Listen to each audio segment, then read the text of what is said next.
you've been in the Chicago game scene for a while now, right? So maybe you could give us the kind of recap of how you went from starting up to doing your own title here. So I came into the Chicago scene by moving to Chicago to be a student at DePaul, which repping right Oh here. yeah, repping the DePaul. Total accident.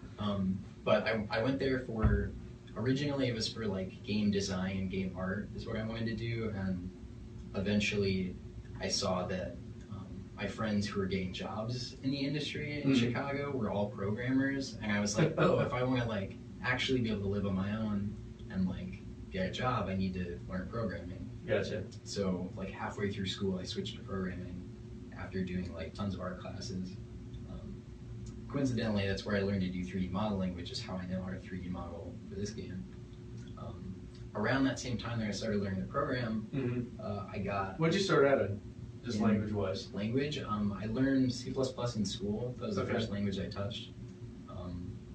And all my internships were C++, and then now I do C# and Unity mostly. Gotcha. And my contract work is in C# too.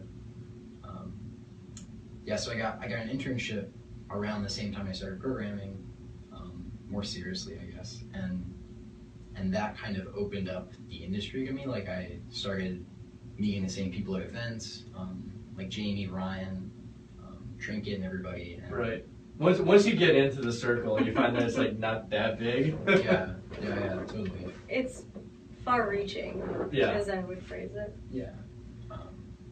So as a result of that first internship and meeting some cool people, then I started going to more and more events like NBC Games and Industry Night and stuff like that. And as I was in school, I was also doing more internships. Towards the end of that, I eventually decided I had an internship at NetherRealm working on Mortal Kombat X as a programmer, and during that I realized this is not me. This is not. I don't want to be like one person out of 200 making a game. Gotcha. It's not what I like to do, and so I decided I wanted to go indie, and then I started moving my contract stuff more towards that, and eventually I started working on Manifold Garden with Will. Yeah. For like 4 months. Manifold Garden has been really hot lately. I've been seeing it everywhere. Yeah. I mean, it's a beautiful game. So totally. So I did that, and then working with the different big teams and working with Will made it seem. I felt like I was learning the things I needed to know to maybe. Well, yeah, you came from like a big studio, and then you moved into a very like smaller operation, right? Yeah, and I learned, like, I was learning lessons from Will and how he did things and how the game was set up and how it was like going to shows all the time to show it off and market. And then I started working with Trinket on Battleship Brigade, and that was kind of the same deal where I joined this team, see like a totally different way of working and like how they do things, and I took all these lessons and put them in my game and like the thing that I was doing. All along this time, I was like developing like smaller games to learn and like figure things out. And I think it was maybe towards the end of working on Manifold Garden, start of Battleship, that I was like, okay, I'm gonna like really focus and like make a real thing, because I don't know what's after Battleship, but it might be nothing for a little bit, and then I could work on my own thing. So you kind of felt you had enough of the tools at that point. Yeah, that's when I was. That's when I was really like, okay, I could make a real game now if I hunker down and focus on it, like all these people around me are doing. That was the thing I wasn't doing at that time, was staying with a project for like 6 months, 8 months, a year, however long it takes, really. Which I think I actually would support, making more games when you're kind of in that, I haven't figured it out yet phase. Yeah. I think Van Bleer's JW made like something like 300 games in a year or something like that. Yeah, several iterations on certain prototypes, and then roughly 50 to 70 prototypes of something. Things bleeding together. And, sure. Which is Ramey's always like, he's the better game designer because he's made like 299 more mistakes than I did, so he just knows more about game design. So. Guest host. Featured guest, Watson.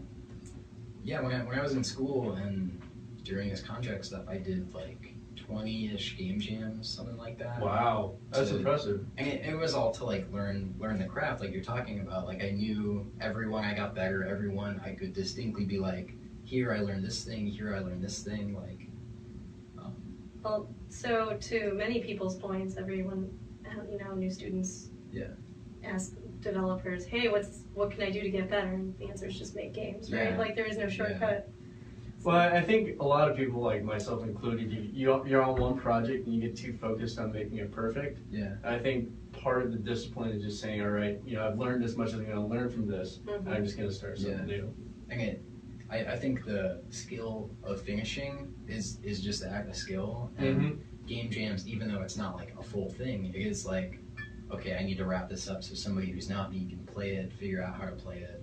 Yeah, there's a deadline Yeah. and you're giving to a different audience. Yeah. And like putting it on the internet and Mhm. knowing where to do that, like what are the tools I can do that with. I think I have 6 games on itch from game jams. Oh, nice. And that's. So you're even familiar with the whole publishing process and all that, and to an extent, right? Sure, to an extent. Like, Yeah. like I don't know how to really market a game so that it sells. Like that's a lot harder than getting people to download your free thing. Mhm. Well, and that's part of an issue where like you've learned a lot from Manifold Garden and Trinket Yeah. on Battleship, but those are two very completely different ways of marketing Yeah. and Sure. finding. Yeah. So have you actually come up with or have like a seed of where you might want to start marketing? So the Kickstarter is actually like the biggest thing I've done marketing wise so far. Mhm. And I knew when I was coming up with the idea to do the Kickstarter, it was never like I'm going to pay myself for a year with this Kickstarter or something like that. It was always if I do Kickstarter and Greenlight and like post to everything and tell everyone about the game and I write to press and stuff, this is like a really good way to do that. And just like for a month, I'm just gonna be like shouting to everybody because I have to, otherwise the Kickstarter won't succeed. Yeah.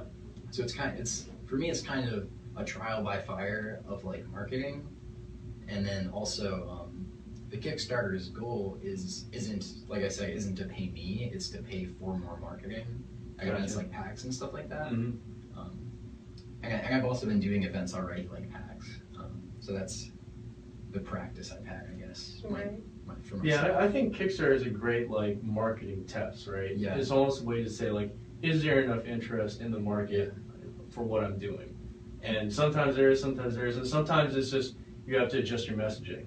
Yeah. And that the Kickstarter is a great way to figure out like how to correctly message out Yeah. and push certain features or certain things that people enjoy. So yeah, I think it's go ahead. Yeah, well, Ragtag actually underwent a Kickstarter that failed, for Raise the Dead, and they took a lot of lessons from that, and what was it, a year later when they said, okay, we've changed a lot to the game, or we've changed our attitudes for certain features and things like that, Yeah. so Mm-hmm. let's give this another go, but change things and shift our Yeah. focus a little bit, and they succeeded wildly, so. Yeah, a friend of the pod, Craig Stern, actually had his first Telepath Tactics Kickstarter fail, and then he came back and knocked it out of the park. So Yeah. Mhm. I would never say never be afraid of doing a Kickstarter. Right. Because I think one, you'll get a lot of good experience. Two, you'll learn a lot more marketing, and the last one, like if it fails, you can always do another one. So. Oh, but it's so much more work too. That's true. Oh, Yeah. I gotta go through the gauntlet again. Yeah. I feel like I would tell people to be afraid of doing a Kickstarter, and we'll see if mine fails. But I feel like I would have so many like bad emotions and memories associated with a Kickstarter being failed that I don't know if I could do it again. But it is a ton of work, especially for one person. It took me like 2 months full time to do everything I could do to make the Kickstarter like as likely to succeed as possible. And I also made this weird Twitch interactive trailer thing that's happening every day this month. Okay. And that took like a ton of time. So it is a ton of work, and it is really hard. And the first couple days were You're just tearing your hair out, right? yeah, it's just like what am I doing? How do I like tell people about this game in a way they care about, and like where do I do that, and what are all the tools I have to do that and stuff like that. And a couple days after I sang out YouTube builds, like no YouTubers had even opened the game, like Right. the download link or whatever. And I'm like, what am I doing wrong? Like, how do I fix this? But then, I don't know. Then you figure out. Like I feel like I just hit my stride like 2 days ago or something. Learning the lessons and doing the right things. Awesome.